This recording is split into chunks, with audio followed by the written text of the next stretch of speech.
Kate Seeley, Vice President for Arts and Culture at the Middle East Institute, and it gives me great pleasure to welcome you to our program featuring author Yasmine El Rashidi in conversation with fellow author and journalist Jackie Leiden. This is the second Writers' Talk in a series marking the 10th anniversary of the Arab Spring. We're presenting leading authors from the region, exploring the impact and aftermath of the uprisings that shook their countries. We're co-hosting this series with the George Mason University's Alan Cheuse International Writers Center, and it has been such a privilege to partner with the center and its founding director, Matt Davis, on this series. He has been the driving force with his amazing contacts in the literary world, his passion for the Middle East, and his shared interest with us in exploring literature and culture at the intersection of policy. So thank you again, Matt, for making all of this possible. The Alan Cheuse International Writers Center promotes international literature and translation through so many means, from hosting established and international writers for fellowships and residencies to organizing major cultural events and dialogues. And in doing so, they work to promote international and cultural conversations in a city, Washington, D.C., where we all are, too often focused on policy discussions, and hence this wonderful series. Now, last month, we kicked it off with a talk with award-winning Tunisian writer Yaman Masai. And of course, Tunisia was the first country to rise up against oppressive leadership, marking the start of the Arab Spring. And next week, Wednesday, February 17th, we're continuing the series with a talk with acclaimed Libyan-American poet Khaled Moutawa, who has a new book of poems out. So please join us for that. And finally, in March, corresponding with the start of the Syrian uprising, we're hosting Syrian novelist Khalid Khalifa. But today, we'll be exploring the Egyptian revolution through the lens of Yasmine's debut novel, Chronicle of a Last Summer. It explores the revolution through the lens of the narrator's political coming of age. And just to remind audiences, it was 10 years ago today that former President Hosni Mubarak stepped down from power after hundreds of thousands of Egyptians gathered in Tahrir Square demanding an end to his autocratic regime. It was a revolution, like so many in the region, that began with hope and promise, but was subverted by multiple factors, which I hope Yasmine might address today. But throughout the pain and disappointment of this past decade, if I may characterize it as such, literature and writing have helped so many to locate and better process their complex feelings from that time. And we hope that these talks will help us, the viewers, deepen our understanding of where societies in the Middle East might be headed after this decade of dashed hope. So without further ado, I would like to introduce our guest briefly. Yasmine El Rashidi is an Egyptian writer living in Cairo, where she's currently translating the works of Egyptian novelist Khairala Ali.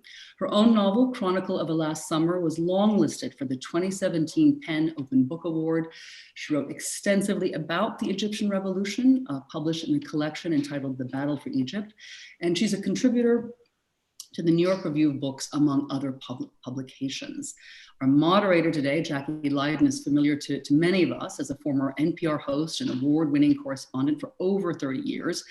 She's the author of the best-selling memoir, Daughter of the Queen of Sheba, and is currently at work on her second memoir of the journalist to writer process. She's also a board member of the Alan Cheuse International Writers Center. So thank you both so much for joining us today. It is such an honor and a privilege to host you, and we're so looking forward to your insights. But before we begin, just a few housekeeping notes. You, the viewers, can submit questions through Zoom's Q&A feature to Jackie, which you can all find on your screens. For those calling in by phone or watching our panel on the live stream, you can ask a question by emailing events@mei.edu. If you have any technical issues, please email that same address, and please feel free to ask a question at any time throughout the conversation.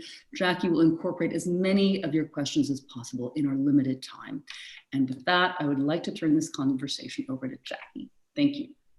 Well, thank you, Kate, and thank you to everyone that you just mentioned. Yasmine, I'm so happy we could be together. And when you're doing radio, no one ever sees you. But when you're doing Zooms, people can see you. And I just thought our audience might like to see that I made a few notes on this gorgeous book. Yasmine, this novel, Chronicle of a Last Summer, it's novelized in a way that follows over 20 generations of Egyptians and what they're inheriting from those who've gone before them. And so, as Kate just mentioned, as a journalist, you sent dispatches to the New York Review of Books and did a You were an intimate witness to Arab Spring. You're a native Cairean. But in this novel, you have a really spare, and I would say as a writer, this lapidary prose style. You begin the book when our narrator, who's never named, she's a woman, is a child, a little girl of 6 or so. Later, she's a college student in 1998. Finally, she's a young writer and filmmaker by 2014. The whole time she's living in this multi-generational family in a beautiful house overlooking the Nile. As the book begins, she's lost an important family member. So could you just take us back to the beginning of this book, to this little girl, and to what's happening in her life as we enter her world? Sure. So in brief, the book starts in 1984, and you're meeting this girl she's 6. Her father, in her mind, has disappeared. You know, he's essentially said he's traveling, and he sort of never entirely comes back. I mean, he comes back long later. And I'll read a short passage, you know, that sets sort of the geographical context and that moment. And this is a drive that she takes every day to school. My favorite part of the drive was the long street on the Nile. There were people rowing boats in the mornings. You could see them through the fence along the river. When Mama was little, there were no fences. She would take her book and beach chair and walk down to the water. She would sit with her toes dipped in. The Nile was blue. Then it became green. We drive around the island to school. I make a map in my head each Monday. Cars, signs, shops, pieces of garbage, donkeys, billboards, food cards, posters stuck to lampposts. I memorize them and give them numbers, like points. If they are still there the next day, I get points. On Fridays, I add them up and write them on a small paper that I keep in my shoe. There are some things that are never there the next day. There are some things that are always there, like the billboard with the president on it. There are some things that are there for a very long time, then disappear. One day they pulled down the white villa on the Nile. Mama said they did it overnight so that nobody would know. The police would come sometimes and take things. They took the cart of the peanut seller on our street. They took the kiosk by the school that sold chocolates and Cleopatra cigarettes by the one. They took the man who worked for Uncle Mohsin. Abla Fatiha told us that if we were naughty, they would take us too. I heard a teacher say that they took my friend's papa. When I asked Mama, she told me it was nonsense. Uncle was in Geneva. I wondered if that was where Baba was too. Wow, you know, that's just so powerful because it starts with this sort of beautiful image of, you know, the mom taking the beach chair down to the Nile, and it ends with this looming darkness, which has, you know, affected people that she knows or are whispered about. And loss becomes a really elegiac theme in Chronicle of the last summer. Baba is gone for most of the book. The formerly comfortable aristocratic way of life is diminished. The loss, more perhaps importantly, over time, the loss of some of the promise of Arab Spring and even the revolution of 1952. Tell us more about Baba, though, the father of this book, because he is her foil, and she really adores him and she remembers him a lot, and his voice is very, very present throughout this book. I mean, the father is in some, the father is, you know, the novel is, she's an only child, and she's, you know, her father's little girl, and he says he's leaving for 2 weeks, and you know, the 2 weeks pass and there's still no sign of when he's coming back. And so this becomes, you know, he comes to haunt her in some way. She seeks him out in all the different ways she can, from, you know, opening the drawer in the study, and, you know, sort of catching the smell of him come out again, and in all these, you know, both tangible and intangible ways, I think that we hold on to people and to memory in some sense. This is her way of trying to keep him alive. Yeah, I love that we could, I'm married to a cigar smoker. You don't say that Baba smokes cigars, but I could feel that evocation of the human presence, of his presence. I felt like I was getting to know Baba myself. And of course, you mentioned where he would hold his daughter in his giant hands, as they watched the one or two or two and a half television stations, which were all that were available to people to watch. And we do learn over time that he's an admirer, at least, of Nasser. His uncle was a free officer in the revolution. And Nasser, of course, as I think this audience all knows, Gamal Abdel Nasser is the father of Pan-Arabism, who came to power in the 1950s and ousted the Egyptian monarchy. But her parents make a big impression on this little girl. She herself goes to kind of a fancy English-speaking school where she's given a 0 out of 10 for writing a story about prison. So she's an unusual, precocious little girl who sort of sees everything. Is she, you always have to ask, is she somehow you? I mean, is she speaking for you at that age? I mean, and this book's actually, when I started, I tried to write a nonfiction book. The events of 2011 were so, obviously they were transformative. And it was this moment of, I think it freed us for this period of time. Because we suddenly felt that we were part not only of something historic, but you were really a part of your country for the first time ever. You felt that you had a place in it.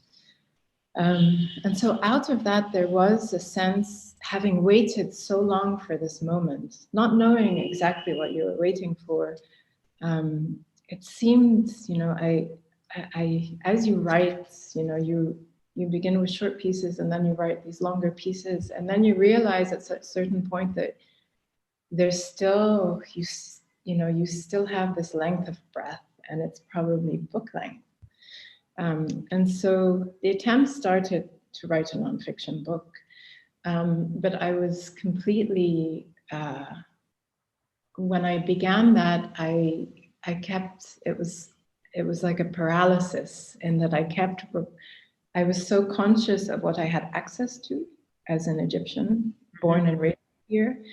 And I kept, because in being a part of this event, some people we knew were implicated in different ways. They ended up in prison, their families were implicated, and I felt very conscious of that and very protective of it. And I sort of lost a bit of perspective as to what was mine to use and what wasn't. And so I kept writing through these drafts of this thing that I thought was a book, and my editor pointed out was not a book, because there were no names and no story. It was very fragmented. And then I realized what I was, part of what was holding me back was this, was something about the culture and how you're raised, and you're raised to tiptoe around things. There is this silence, which I was conscious that I was raised with, but it was the condition of the country in some sense. And so the little girl, and she was me in the sense that I certainly was raised this way. She wasn't me in other ways, but she was definitely an attempt to place myself into the mind of someone growing up in this environment, to try to understand, what becomes innate to you and how do you overcome that? And even with the revolution, then, is it something that you can overcome permanently, or do you revert back eventually to this culture of silence? That's so fascinating and really resonates for me as a journalist who's also been a memoirist and who is now writing about that transition, because you really have a different sense of not only access to I love what you're saying about, you felt like you were present as a citizen, but also to your own imaginative observations. And there are times, even with the length of something like New York Review of Books, and certainly not so much with something like an NPR story, where what we are observing, we are meant to get it done and get it done quickly and on to the next thing. And this book reads to me almost as invented memoir, but I knew that a lot of the aspects were based on real observations. And memoir is hard. I mean, you also have to have a level of honesty that a lot of people are not really prepared for or prepared to divulge. So to me, these characters became quite real, even though I knew they were probably to some degree composite. There's two others I'd like to mention who are protagonists here, and the not naming people, I kept thinking, is she going to be able to keep that up? But you did keep it up, and it worked really beautifully because it was sort of the scrim, that we all looked at. In the end, we didn't need to, to know that everybody's names, but we do learn the names of a couple of people. Just one name, Dido, who is the narrator's exuberant male cousin. He's like maybe 5 years older, and his real name's Dawood, but everyone calls him Dido. And also the mother of the little girl. So would you introduce them, please, in a read for us? Sure. So Dido, who I pronounce Dido, but it's all. Sorry, thank you. I should have asked. I'm just making that note so that when I say it, it's not strange. He's the politically active, aware cousin of this little girl. The character that she, in some ways, he's her link in some sense to the country and the outside world. Because otherwise she lives in this house, this big house with her mother alone, and her mother doesn't speak very much, and she observes everything. But Dido's the one who really talks to her about things. And as you say, he is inspired by a real life character that is definitely not my cousin, who I can speak about later. So I'll just read a short, just to give you a sense of him. Dido takes the banana peel. He tells me that his life is politics and he hopes mine will be too. I look at him. We start walking. He takes a deep breath and says no one will ever compare to Nasser. He was a real man and one of the people. Baba also likes Nasser, even though he made mistakes. Mama doesn't. She and Baba would sometimes fight. They would only ever fight about Nasser and money. Mama would scream about all the things that Nasser took from Grandpa. Baba shouted that he gave his father his whole life. When I asked Mama why she was upset, she took me to the window and told me to look out. Our street is long and filled with flame trees. Only one tree has purple flowers, but only a few. The jacaranda. At school, we learn that the British brought it to Egypt to make the country more beautiful. At night, people paint bad words on the walls of buildings. In the afternoon, men come and paint over them with black. I'm going on here also to give you a sense of Mama. Mama pointed to the red villa and asked me if I saw it. Yes. The white villa on the corner? Yes. The villa across the street that's a school? Yes. Her friends used to live in those villas. Then Nasser took them and they had to leave. Where did they go? They left the country. They packed their bags and left at dawn. They didn't even say goodbye. Was she sad? Very. Mama lost many friends because of Nasser. Her best friend was the daughter of the king and he had to leave. Her other best friend was Jewish and also had to leave. Why did Nasser make them leave? Because life is unfair, and it was something I would have to learn. I looked at her. Mama had green eyes that changed color sometimes. I always looked to see what color they were. Baba told me once that if they were brown, I should keep away. I asked her who would teach me about life being unfair. She said, time. So that's the divide in the family between thank you. The window, the balcony, the way that Mama keeps looking out to the horizon. The brilliance of this book is that we have empathy for both Dido, who declares himself a communist, who he's a twitching nerve. He's responding to everything. And he wants her to respond to, whether it's, something like getting an ice pop or getting involved with a political movement. And then the mother who seems more removed, and we have empathy for people who feel an exile from their own childhood. And this division, something Americans, I think, can feel a lot more than we could have felt it when I was more actively covering the Middle East. And you think, oh, it can't happen here, and it's happening here. We can talk more about that perhaps later, but it was important, I think, for this book to have both the mother's coolness. You have a scene where she goes into a government building in central Cairo, and it's just Kafkaesque. There are so many people, and she's overwhelmed and goes home and goes to bed,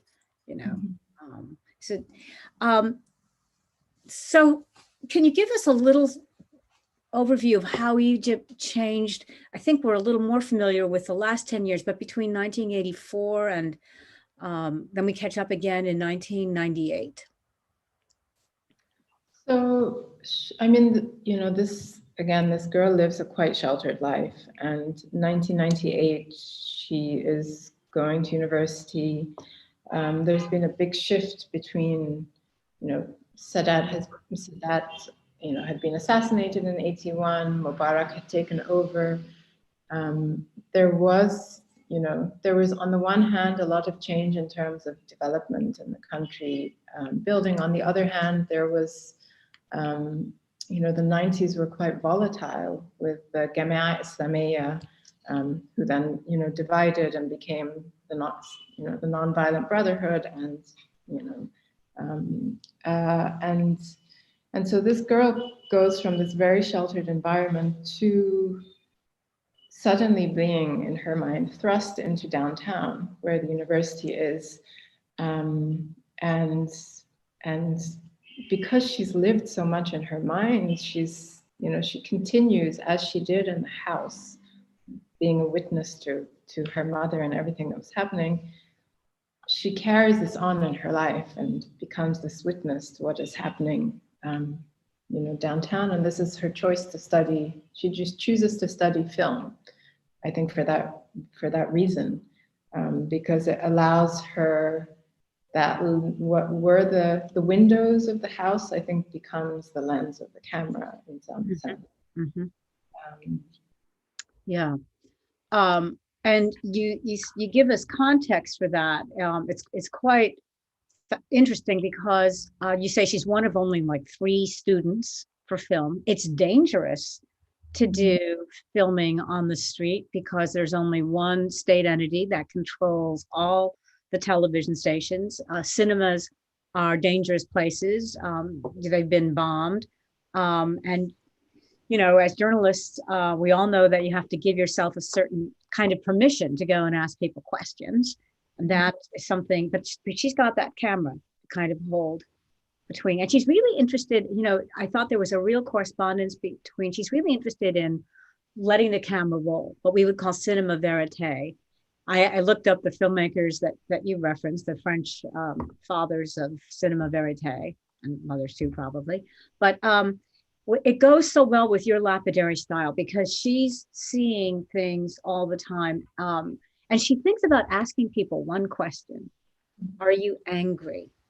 So, and then she imagines how difficult it would be to really ask them that question. Well, it's in some sense I'll just read. I think it describes it better. I would. So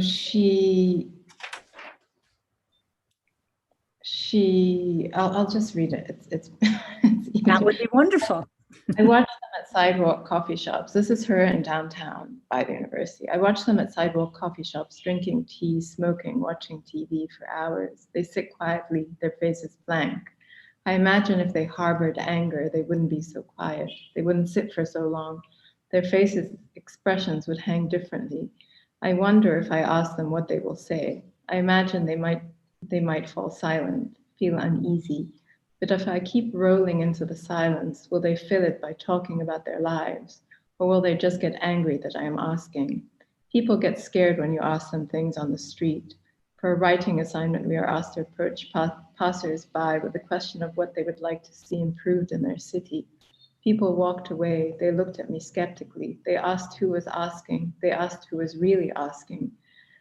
They said they couldn't answer such questions. They put their hands up and shook their heads. They took steps backwards, sideways. They said they shouldn't speak about the city. They couldn't speak about the country. Sorry, you know how it is. I don't want to get in trouble. I don't want any problems. So why are you asking exactly? What And that was happened? Mubarak's time, really. You know, at that time, later, you know, when I remember even as a young journalist in my 20s, having such a hard time as I was working for a local newspaper, having such a hard time just doing stories if they touched on anything that could be construed as political, even just the streets. And you didn't have a language barrier. I remember, but there were other filters, of course, that make it difficult to connect. But I was just, as you were reading, I was thinking, what was my first year in Egypt? It had to be 1990 or 91. And it was difficult there. It was difficult in Syria. And I, of course, have to use a microphone. It was difficult in Iraq. It was difficult. It was, you know where it wasn't difficult? In Lebanon. And what happens when our filmmaker encounters a guard? He knows her. It's just, I just really liked that scene. They connect. Could you tell us how? They connect over her father went to the same university, which is quite common in Egypt. And when he asks for her name and she tells him, it registers, and he can't believe that this is the daughter of this man. And so he essentially gives her permission to do whatever she needs to do, because there's a recognition somehow of who she must be. It's not even who she is. And I think that's, culturally this how value is in, I think, is in your history, not in really your present. And the history of this man, makes everything okay. So he allows her to film. That moment just really held me, because it's a wonderful turn. And that maybe I resonated with her, desperation and not getting anyone to talk to you, and the despair that begins to creep in with that. I'm sure you felt it. And then he knows her. He recognizes her. And he's just a humble university guard. Anything for you, anything. You can't be the daughter of. And all those years that her father is missing, she will keep his university card, I believe, his university ID, propped up in his study, which increasingly becomes kind of a deserted shrine, at least deserted by the mother, to him. There's another character, though, male character, who does, along with a kind of redoubtable granny who flits in and out of this, and that's Uncle. And he's a lovely character too. Maybe just tell us about him. Sure. I mean, Uncle is, the uncle was inspired by, both people around me, and I think who I would have wanted to be in another life. He's Nice. Architect, very creative. He's, free-spirited, says whatever is on his mind. There isn't any of this, the self-censorship. He somehow has not been impacted by, it's not that he hasn't been impacted, but the country hasn't sort of encroached on him and, pulled him down in the way that it has the rest of us. Mm-hmm. So he lives in this, beautiful house with a courtyard, and he designed by Hassan Fathi, who was himself eccentric and kind of a visionary. And so this girl is really taken by the uncle for being everything that everyone around her, isn't. not being dogmatic, not trying to preach politics or anything to her, but just showing her.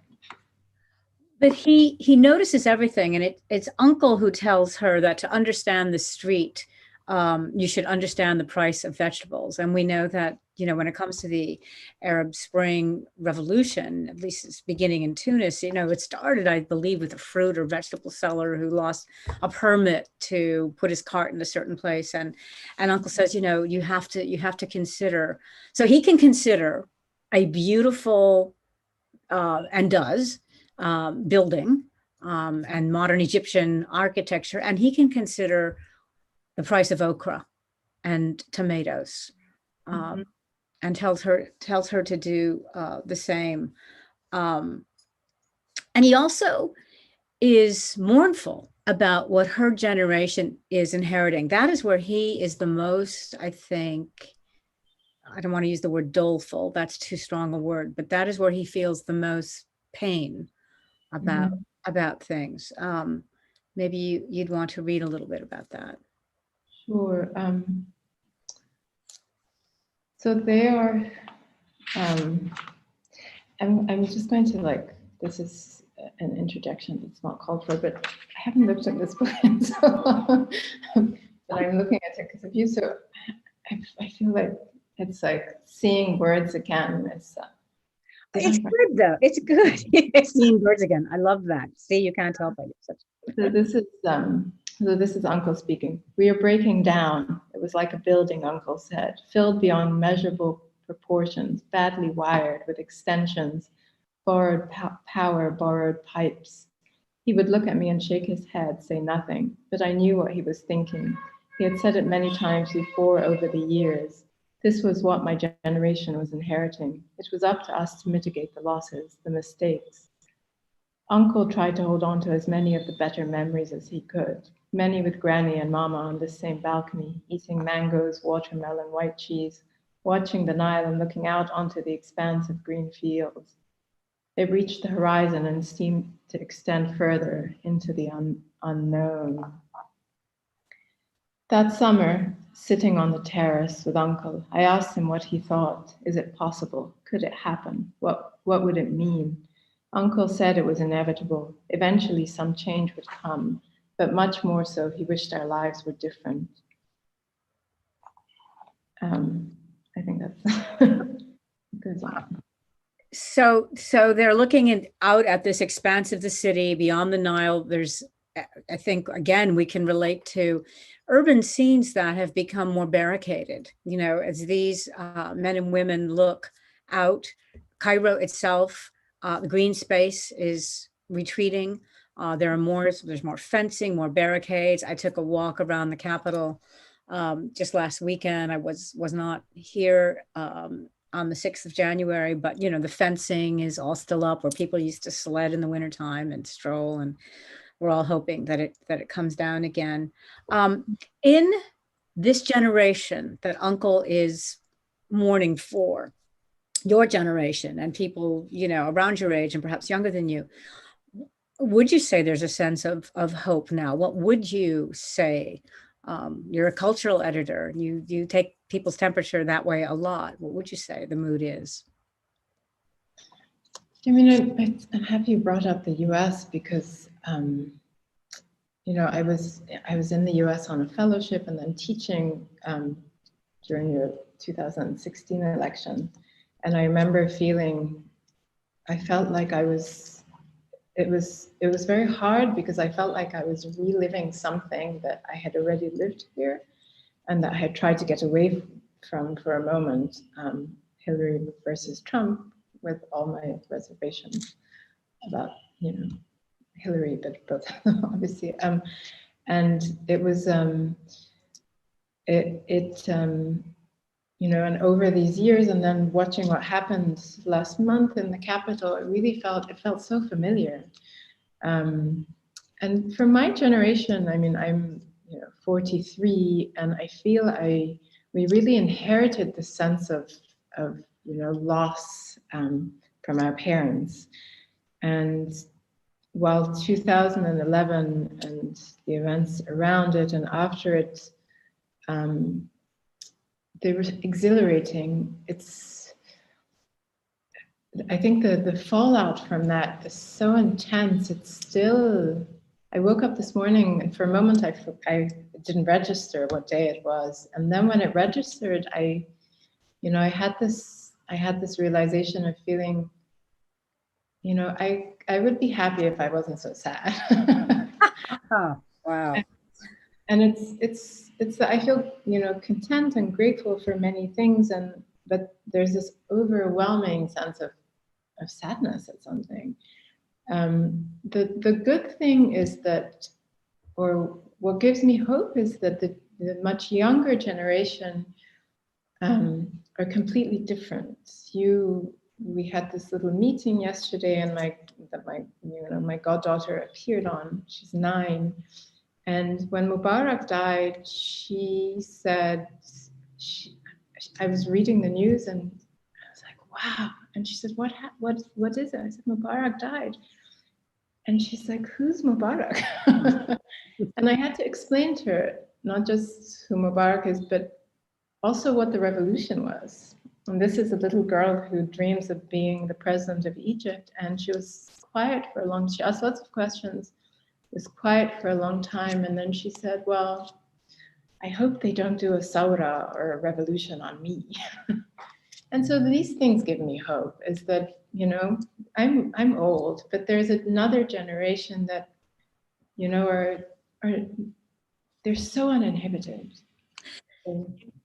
I had the pleasure, as did a couple of other of us at the Middle East Institute and the Cheuse Center, seeing that little girl and in her Hogwarts T-shirt, her absolute ebullience, and we're sort of answering the question. Somebody has just is pathos perhaps a reaction to the helplessness of Egyptians to confront their political leaders? But you've just answered that question in a way, and that there is this generational divide, and that's as it should be. I love her words. I hope no one does a revolution on me. Well, sometimes one does think, in the larger context, why did my generation inherit? Why have we gone through this time of say a figure like Trump? These things have long and complicated histories.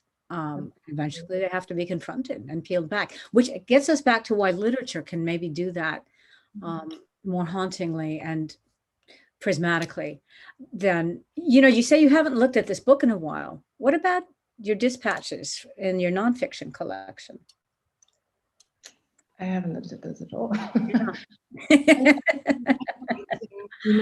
I'm trying. I've been struggling with a piece for a long time now, a year and a half more, that kept trying to coincide with various events, or from Morsi dying to Mubarak dying to now the anniversary, a couple of weeks ago, the anniversary of the revolution.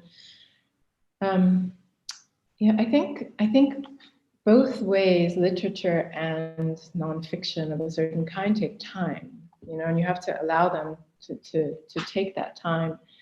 For me, when having spent a few years in the US, after events that happened here, and I want to say the summer of 2013, 14, when Morsi was ousted, and I kept trying. It was very hard to be here, and I had made this decision for personal and political reasons to stay in the US, which had its own set of struggles. Eventually my papers were rejected, and I came back, and for a while I was kind of paralyzed, crippled to write. I couldn't write. And then our president, Sisi, they called for this amendment of the constitution that would allow him to stay in power until, the end of time, probably.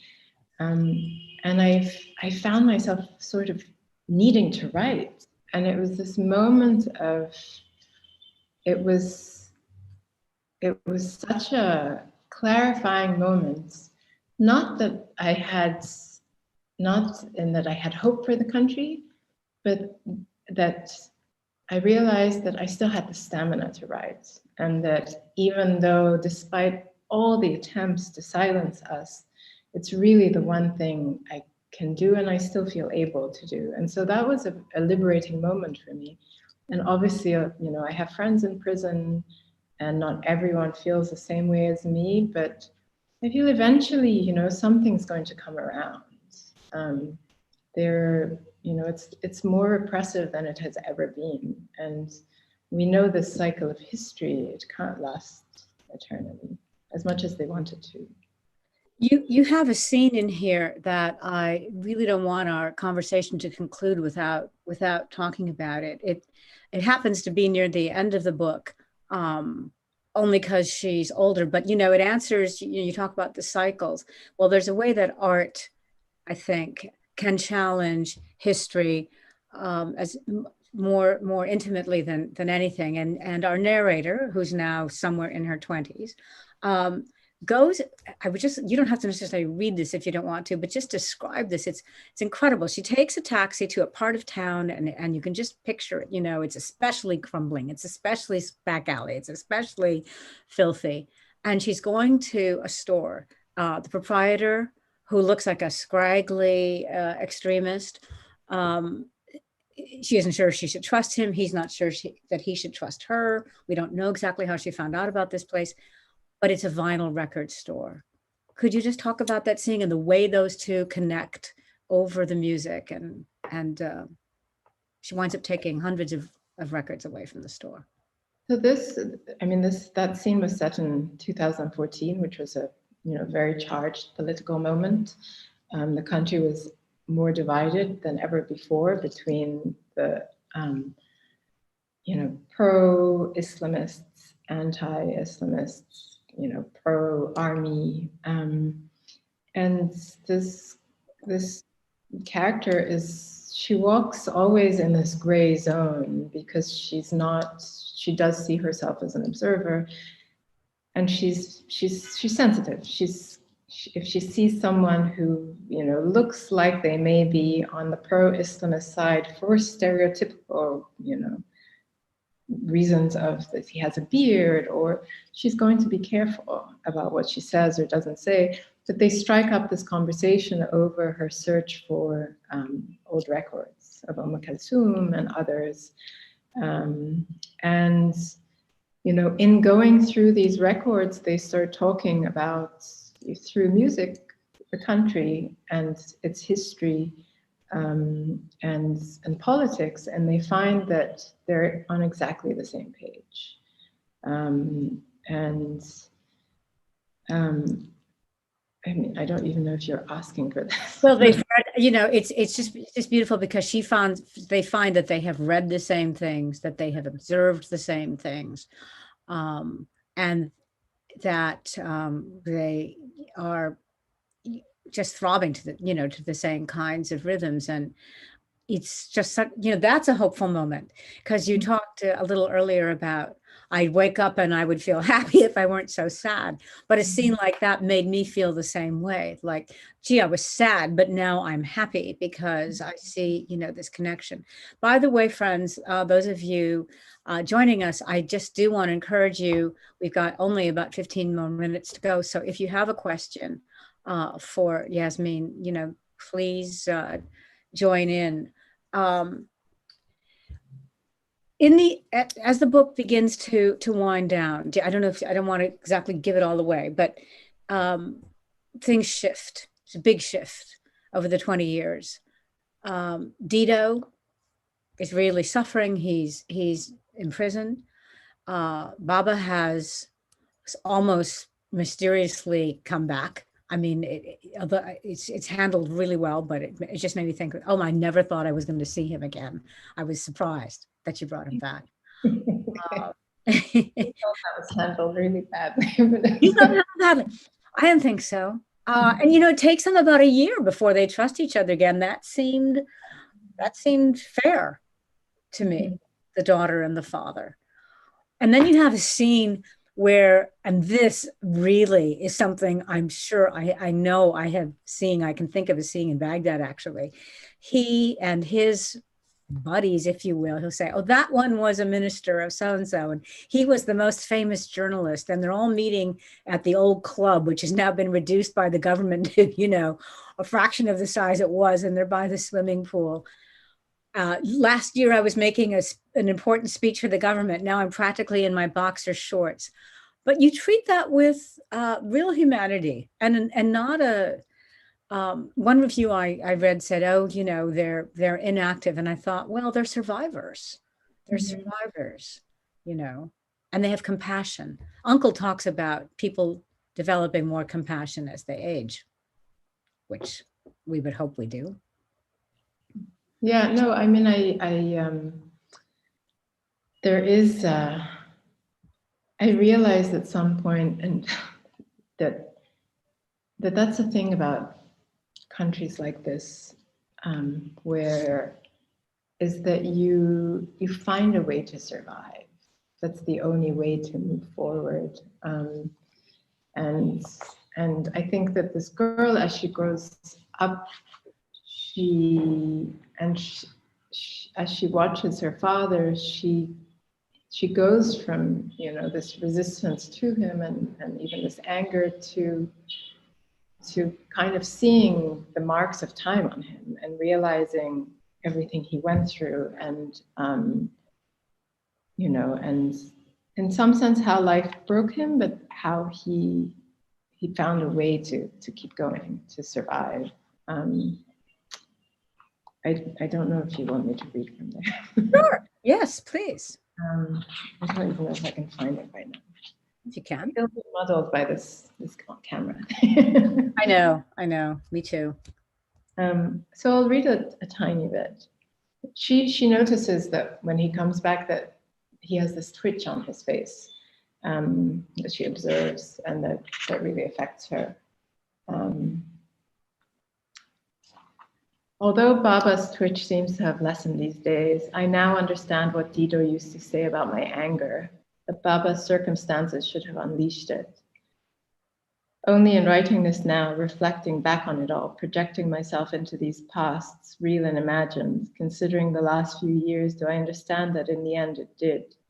Things built up, our frustrations, desires, and we all released something, given the chance. Our breaking point was about opportunity, human emotion being offered an outlet, in tandem discovering its source. And I feel in some sense we're, you know, to take it to this moment, and you know, it's 10 years since Mubarak stepped down, and obviously I'll never forget the moment where I understood that had happened. I was in front of the presidential palace with my friend, journalist Elizabeth Rubin, and we noticed that there were the guards, the soldiers on the tanks. They were so like lax. One was reading the newspaper, the other was just, and we understood in that moment that it was over. But I feel in some sense that it's sort of back to this moment. We're sort of back to a similar. We're all equal again because we're all under this extreme repression. Mm-hmm. And I feel with that something, you know, you have empathy and compassion for people who 6 years ago politically there had become this divide and you weren't speaking and they felt, you know, badly towards you. Now we're equal again somehow. Yeah. That's really interesting. You're kind of it's funny because we're getting some really good questions, and as you speak, you must be magical because you're sort of answering some of the questions that we've received, which is about, you know, so one question, you know, how this current climate is affecting your creativity. Maybe you could speak a little bit about the Badoon, the magazine that you helped to edit.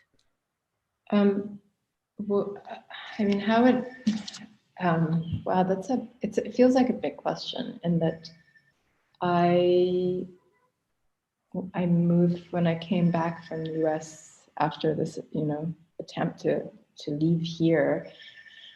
I struggled with a very severe depression and couldn't find meaning in anything. I couldn't believe that we'd been through all we'd been through, and we were suddenly where we were. I had tried to go to this place only to find myself faced with what seemed like a similar political reality. Meaning New York and the 2016 election and the Hillary Trump. Yeah. And then the past 4 years feeling that, it was like a glimpse into our past, into this country's past, in that we watched thinking, well, this is how an autocracy takes root. This is how dictatorship begins. Once upon a time, someone had to act this way for Egypt to come to where it is. But somehow out of, I'm sorry, it's an emotional question, and that somehow out of it all, I realized that the only thing I have left, if I'm to do anything, is to write again.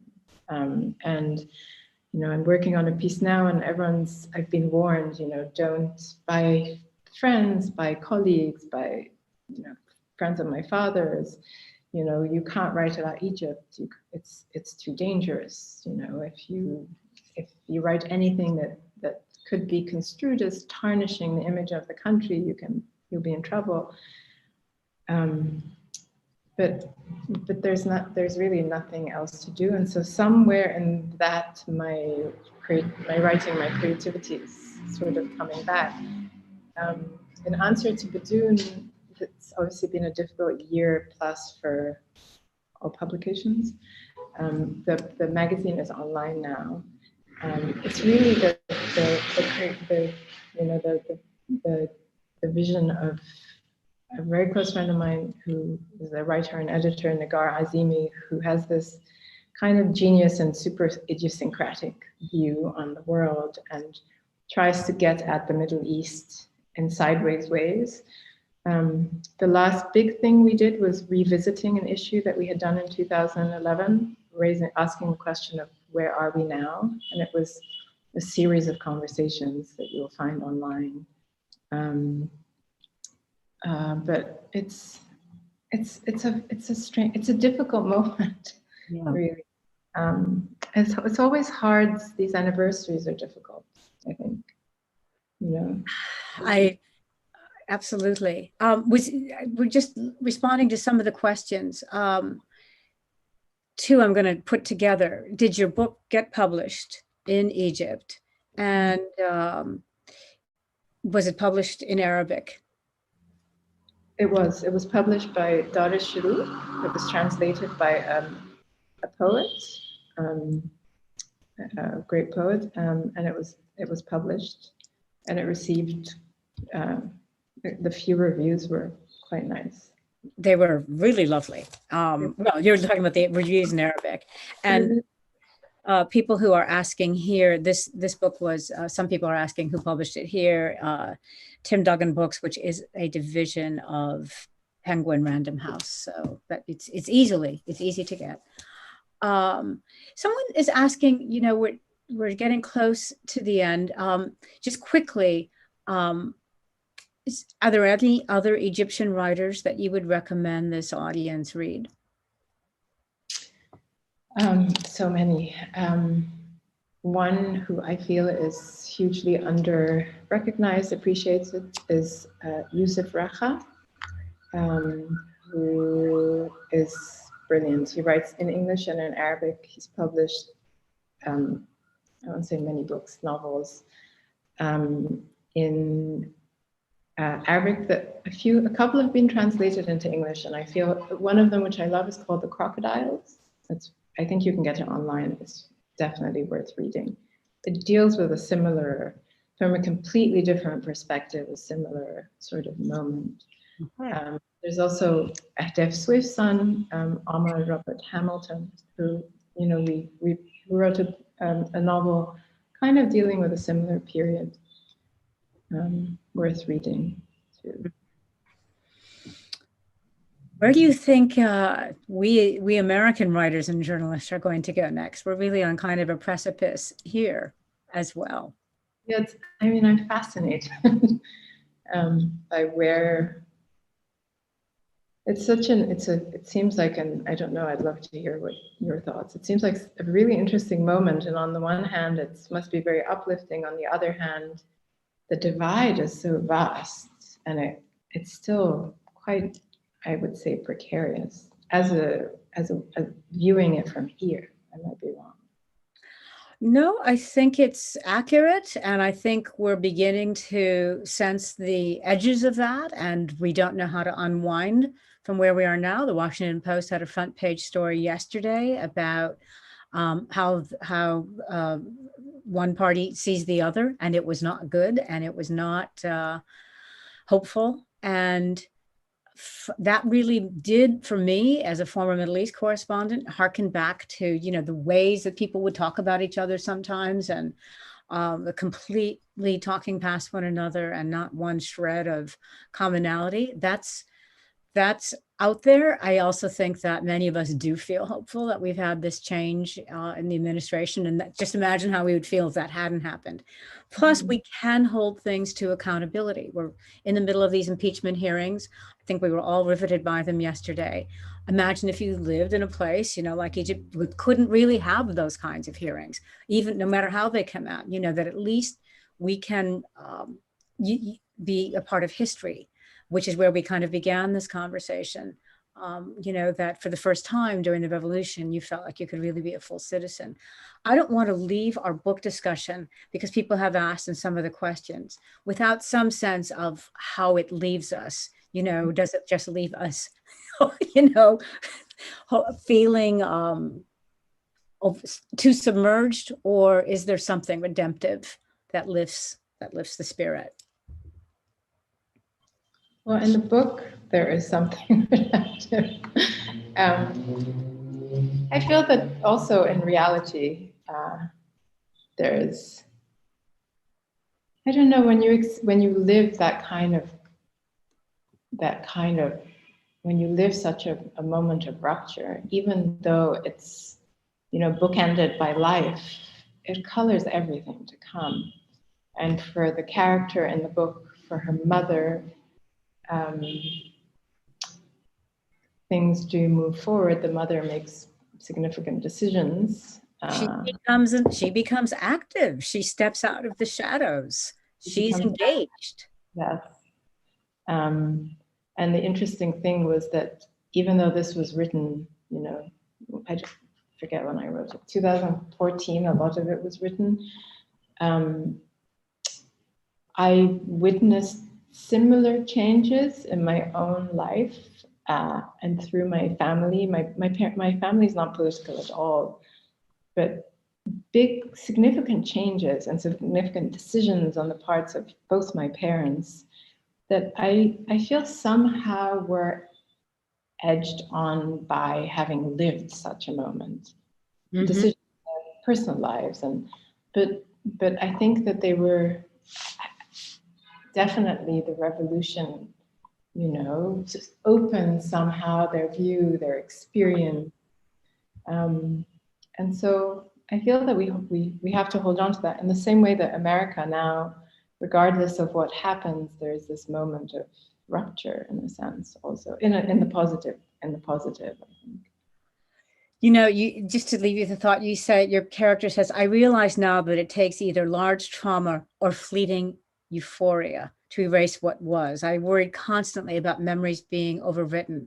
I can't imagine what might have faced our most recent disappointment, except maybe the passing incandescence of love." That's such a, you know, that's such gorgeous sentiment in writing, and so well intertwined. And I think, you know, speaks to hope too, and resilience, which we see your characters have. So I just want to say what a great pleasure it was to talk to you. What an honor to be privileged to be in conversation with you.